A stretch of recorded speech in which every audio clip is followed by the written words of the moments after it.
బాబీ అయితే విరిగిపోయిన బొమ్మను పట్టుకొని అమ్మాయి మేడం గురించి ఆలోచిస్తూ ఏడుస్తూ ఉంటాడు. అమ్మాయి మేడం, రేపు నా బర్త్డేకి మీరు వచ్చి కేక్ తినిపిస్తారు అనుకున్నాను, కానీ నేను మిమ్మల్ని పిలవను అమ్మాయి మేడం, అస్సలు పిలవను. ఎందుకంటే మీరు చీటర్ అని నాకు ఇప్పుడే తెలిసింది కదా అని చెప్పి అంటాడు. ఇంతలో అక్కడ ఉన్న స్వర అయితే పోలీస్ బొమ్మను పట్టుకొని బాబీ గురించి ఆలోచిస్తూ ఏడుస్తూ ఉంటుంది.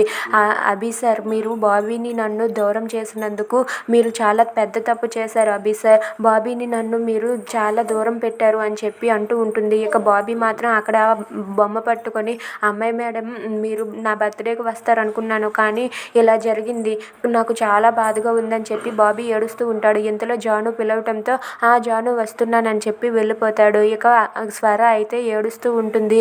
బాబీని నన్ను విడదీయడానికి ఆ దేవుడికి కూడా హక్కు లేదు. బాబీది నాది జన్మజన్మల బంధం. బాబీ నేను విడిపోయి ఉండలేము. బాబీని ఎలాగైనా సరే నేను మళ్ళీ దగ్గర చేసుకుంటాను. నా తప్పు ఏమీ లేదని బాబీకి తెలిసేలా చేస్తాను. అభి సార్, మీరు చాలా పెద్ద తప్పు చేశారు అభి సార్ అని చెప్పి బాధపడుతూ ఉంటుంది. If you like this video, please subscribe.